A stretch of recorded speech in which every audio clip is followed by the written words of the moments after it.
Alex adjusted their utility belt, scanning the bustling intergalactic spice market.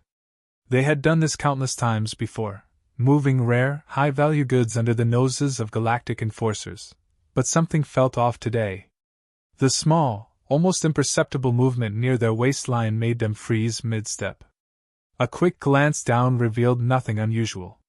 Maybe it was nerves, or maybe the extra spice pouch was packed too tightly. "Calm down," Alex muttered to themselves, weaving through the alien crowd. The mixture of aromas, exotic spices, fermented fruits, and something vaguely resembling burnt metal, filled the air. Traders from dozens of species shouted over each other, offering deals too good to be true. "Alex!" a familiar voice called out. They turned to see Veltra, an elegant, cobalt-blue alien with shimmering scales and an amused smirk.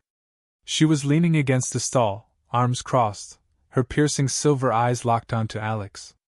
"Still smuggling spices, or have you finally upgraded to something illegal?" she teased, her voice dripping with sarcasm. Alex grinned, trying to ignore the slight wriggle near their hip. "What can I say? Gotta keep the galaxy spiced up. You, looking to buy?"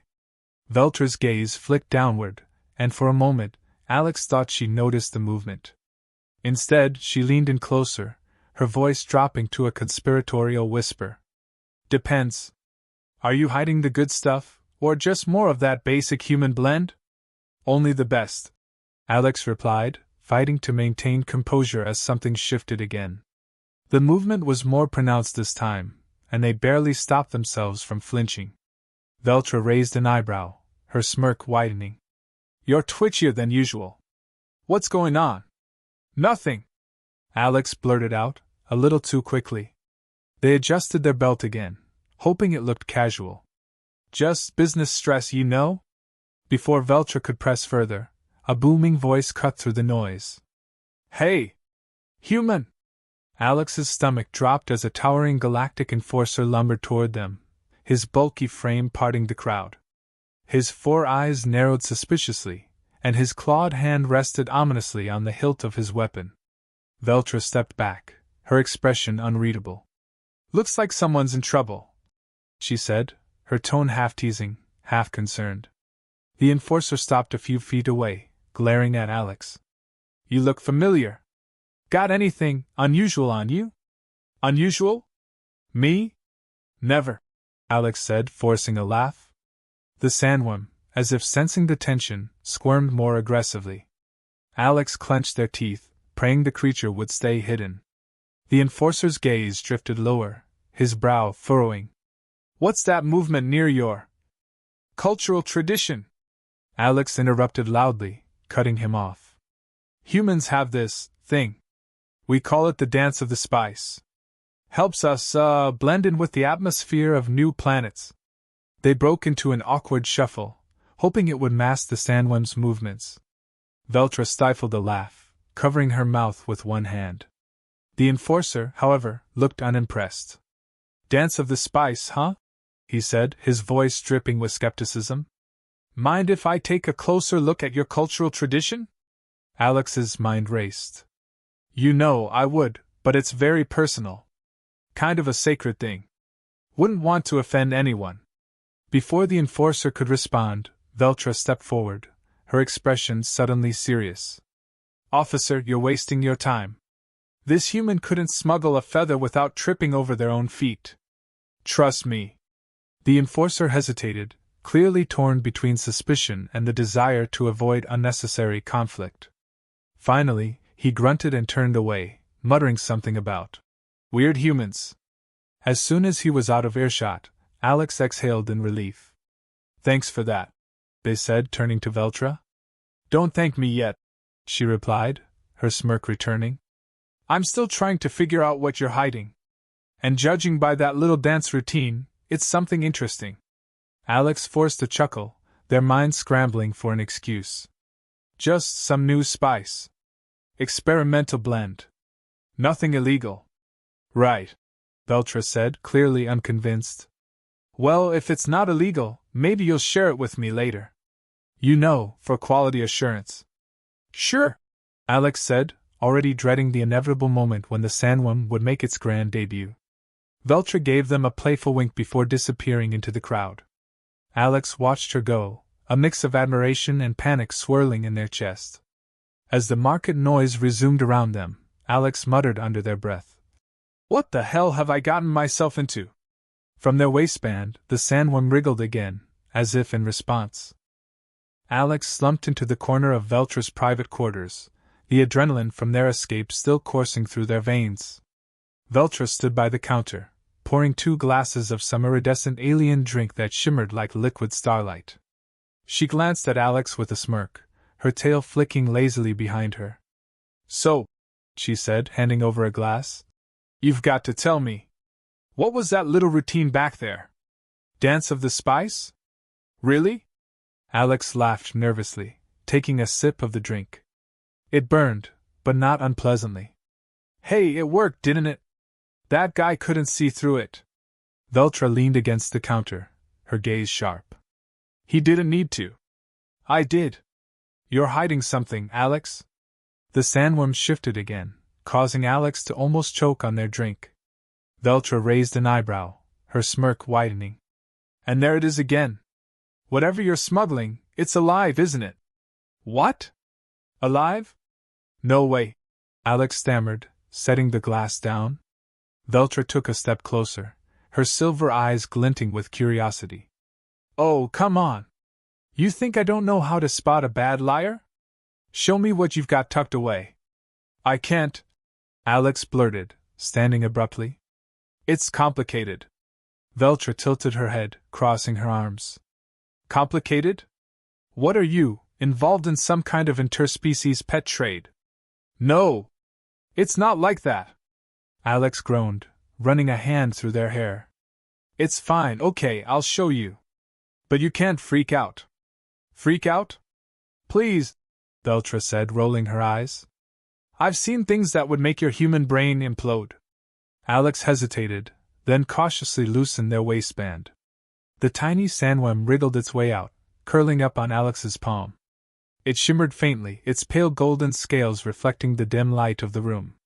Veltra's jaw dropped, and for a moment, Alex thought she might actually scream. Instead, she burst out laughing, doubling over and clutching her sides. You're telling me you've been walking around with that thing between your legs?" she managed between gasps. "Keep it down!" Alex hissed, glancing toward the door. "And it's not like I put it there on purpose. It just, sort of attached itself to me." Veltra straightened, wiping a tear from her eye. "Oh, Alex. You've outdone yourself this time." She leaned closer, inspecting the creature. "Is that a baby Sandworm? From Arrakis?" Alex nodded reluctantly. "Yeah. I think it hitched a ride with the spice shipment. I didn't even notice until it started moving." Veltra stared at the worm, her expression shifting from amused to intrigued. "Do you have any idea how valuable this is? A live Sandworm? Even a baby could fetch enough credits to buy a small moon." "Great," Alex said dryly. "I'll just put it on space eBay and retire. Problem solved." Veltra laughed again, her tail flicking playfully. "Oh no. This is much better. You've got a literal spice factory squirming around in your pants, and you didn't even know it." "Yeah, hilarious," Alex muttered. "Except for the part where it's bonded with me. I can't get rid of it without complications." "Complications?" Veltra repeated, raising an eyebrow. "Yeah. Apparently if I try to remove it, it could die. Or I could. It's not really clear," Alex admitted. Veltra's smirk returned. "Well, that certainly makes things more interesting. Guess you're stuck with it. Or should I say, it's stuck with you?" "Not helping," Alex said, glaring at her. Veltra stepped back, her eyes gleaming with mischief. "Oh, come on. You've got to admit, it's kind of funny. The mighty Alex, smuggler extraordinaire, taken down by a tiny worm." Alex sighed, carefully tucking the Sandworm back into their waistband. "Yeah, hilarious. Now what? I can't exactly walk around like this forever." "Well," Veltra said, her tone suddenly thoughtful, You've got two options. Keep hiding it and hope no one notices, or embrace the chaos. Embrace the chaos? Alex repeated, frowning. Veltra grinned, her sharp teeth glinting. Use it to your advantage. Lean into the weirdness. Who knows? It might actually work in your favor. Alex stared at her, torn between exasperation and grudging admiration. You're insane, you know that? Maybe, Veltra said with a shrug. But you like me anyway. Alex didn't respond, but the faint blush creeping up their neck didn't go unnoticed. Veltra's grin widened. See? I told you this would be fun, she said, taking another sip of her drink. Yeah, fun, Alex muttered, flopping back onto the couch. Let's just hope I don't end up on some wanted poster with Sandworm Smuggler under my name. Relax, Veltra said, her tone light. If anyone comes after you, I'll help. For a price, of course. Of course, Alex said, rolling their eyes. What's the price? Veltra leaned in, her expression teasing. I'll think of something. For now, just keep your little friend under control. We wouldn't want any accidents. Alex groaned, already regretting every decision that had led them to this moment. The tranquil silence of Veltra's quarters shattered with a sharp metallic knock at the door. Alex froze, their hearts sinking. Veltra's gaze darted to the entrance as the knock came again, louder this time. Galactic Enforcement, a gruff voice barked. Open the door. We're conducting a search. Veltra's tail flicked in irritation as she glanced at Alex, who was already scrambling to hide the sandworm. It wriggled stubbornly, as though sensing the tension. Why does this thing always act up at the worst times? Alex hissed, stuffing it back into their waistband. Shh! Veltra whispered sharply, straightening her posture and putting on an air of indifference. She sauntered to the door, pressing the intercom button. What's the meaning of this intrusion? I have every permit required to operate in this district. We've received reports of illegal spice activity, the voice replied. Open the door, or we'll force entry. Veltra glanced over her shoulder, her expression calm but her eyes blazing with annoyance. You'd better make sure your friend stays quiet, she murmured. The sandworm squirmed again, and Alex clenched their jaw. I swear it has a vendetta against me.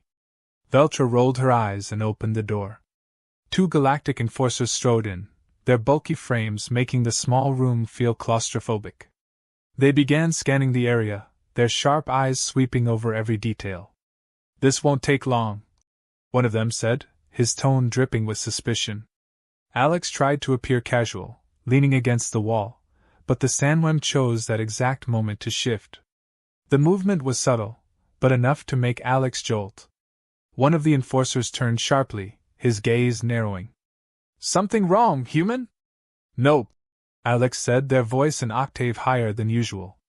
Just adjusting my belt. You know how it is.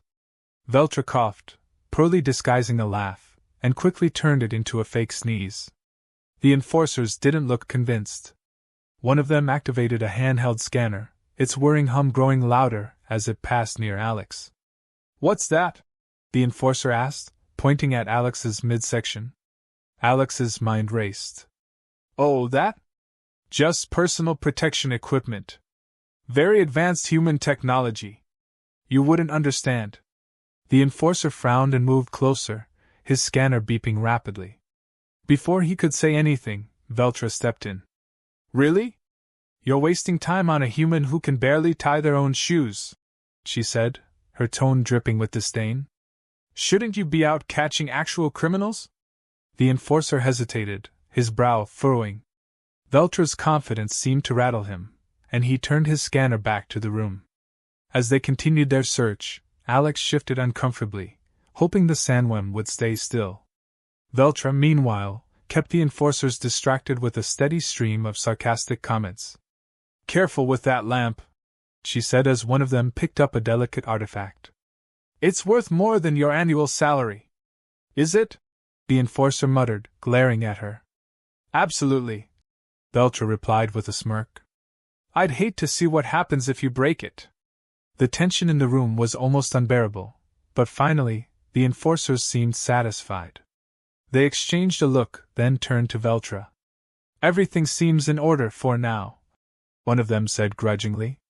Veltra crossed her arms, her smirk never wavering. "Glad to see your time wasn't completely wasted. Now, if you'll excuse us, I have business to attend to." The enforcers left, muttering under their breath, and Veltra locked the door behind them. She turned to Alex, her smirk widening. "You're terrible at lying, you know that?" "Hey, I got through it, didn't I?" Alex shot back, finally letting out a breath of relief. "Barely," Veltra said, sitting on the edge of the counter. "But I'll give you credit for not completely falling apart." The sandworm wriggled again, and Alex groaned. "Why does it always pick the worst moments?" Veltra laughed, her tail swishing. "Maybe it has a sense of humor. Or maybe it just likes messing with you." "Great," Alex muttered. "Now I have two troublemakers to deal with." Veltra raised an eyebrow, her smirk softening into something almost affectionate. "You know, you're kind of fun to have around. In a chaotic, constantly nearly getting arrested sort of way." Alex blinked, caught off guard. "Is that a compliment?" "Take it however you want," Veltra said with a shrug. "But don't get too comfortable. That little friend of yours is going to cause problems sooner or later." "Don't remind me," Alex said, flopping onto the couch. "I just want one day where I'm not running from the law or trying to explain why I have a sandworm in my pants." "Good luck with that," Veltra said, her grin returning. "But hey, if anyone can survive this mess, it's you." "Barely," Alex groaned, covering their face with a pillow. "I hate my life." "No, you don't," Veltra said, her tone light. "You just hate getting caught. There's a difference." Alex couldn't help but laugh, despite everything. "You're impossible, you know that? And yet here you are," Veltra replied, her voice full of amusement. The sandworm wriggled again, and Alex sighed. This was going to be a long day. Alex paced back and forth, the sandworm's occasional wriggles serving as a constant reminder of the chaos their life had become. Veltra sat perched on the edge of her counter, lazily sipping her drink and watching Alex with an amused glint in her eye. "You know," Veltra said, breaking the silence, "you might as well name it. At this point, it's practically your pet." "Pet?" Alex stopped mid-step, glaring at her. "This thing is not a pet. It's a walking disaster waiting to happen." "Then why are you pacing like an overprotective parent?" she teased. Alex groaned, rubbing their temples. "Because I'm trying to figure out how to fix this mess before it gets any worse. Do you know what'll happen if someone finds out I have a live sandworm? The bounty alone could fund a small army." Veltra shrugged, swirling her drink. "Sounds like you've got a lucrative retirement plan. Why not lean into it?" "Lean into it?" Alex echoed incredulously. "Veltra, this isn't a side hustle. It's a death sentence. The authorities would be all over me, and that's if the spice cartels don't get to me first." Veltra set her glass down and stood, her expression softening. All right. I get it. You're in a tough spot. But panicking isn't going to help. You need a plan." Alex sighed, collapsing onto the couch. "Plan? Great. Got any suggestions?" Veltra smirked, leaning against the armrest. "Well, for starters, stop treating it like a curse. Think of it as an opportunity." "An opportunity?" Alex shot her a skeptical look. "Sure," she said, crouching down to meet their gaze. "A live sandworm is rare. Practically mythical. If you play your cards right, you could use it to negotiate your way out of trouble, or straight into someone's good graces." "And by someone you mean you," Alex muttered. Veltra laughed, her tail flicking playfully. "Hey, I'm not saying I wouldn't take advantage of the situation. But seriously, think about it. You've got something everyone wants. That's power." Alex stared at her, the gears in their mind turning. "Power, huh? Doesn't feel like it when I'm constantly worried this thing is going to crawl out and ruin everything." "Then control it," Veltra said simply. "Control it?" Alex repeated, glancing down at their waistband. "How exactly am I supposed to do that?" It's not like it came with an instruction manual. Veltra stood, pacing thoughtfully. The spice. That's the key. Sandworms are drawn to it, right? Maybe you can use that to your advantage. Alex frowned. You're saying I should bribe it? Like feed it spice to keep it calm? Why not? Veltra said with a shrug. It's better than letting it run wild. Besides, it's already bonded to you. That gives you leverage. Alex sighed, leaning back against the couch. This is insane. I'm negotiating with a worm. Veltra grinned, her sharp teeth glinting. Welcome to the galaxy, Alex. Things only get weirder from here. Before Alex could respond, the sandworm wriggled more vigorously than before. They winced, quickly adjusting their belt. Looks like it's hungry, Veltra said, her tone teasing. Yeah, well, it's not the only one, Alex muttered. Veltra raised an eyebrow. Oh? Are we talking about food or something else? Alex froze, their face heating up. Food. Definitely food. Veltra laughed, shaking her head. You're too easy to mess with, you know that? Yeah, well, try having a sandworm attached to your body. Alex shot back. Fair point, she said, still grinning. All right, let's get you both fed before things get out of hand. They worked together to prepare a meal, with Veltra occasionally sneaking in cheeky comments about Alex's new companion. Despite the chaos of the day, Alex found themselves relaxing, even laughing at her jokes. As they sat down to eat, the sandworm finally settled, its movements calming to an occasional twitch. Alex couldn't help but feel a strange sense of relief, and maybe even gratitude. You know, Veltra said, her voice softer now. For all your complaining, you're handling this better than I expected. Thanks, I think, Alex said, raising an eyebrow. She smirked, leaning back in her chair. I mean it. You're resourceful. And dare I say, kind of charming in a chaotic, perpetually about to die sort of way. Alex blinked, caught off guard. Is that a compliment? Don't get used to it, Veltra said, her smirk widening. For a moment, there was a comfortable silence between them. Alex glanced at Veltra, their usual banter replaced by something warmer. You're not so bad yourself, Alex said, their voice quieter than usual. Veltra tilted her head, her silver eyes glinting. Careful, Alex. I might start to think you actually like me. Maybe I do, Alex said before they could stop themselves. Veltra's smirk softened into a genuine smile, and for once, Alex didn't feel like they were in over their head. The moment was interrupted by a sudden noise from the sandworm, a low, almost purring sound. Veltra burst out laughing. Looks like your little friend approves. Alex groaned, but they couldn't help but laugh too. For the first time in what felt like forever, things didn't seem so bad.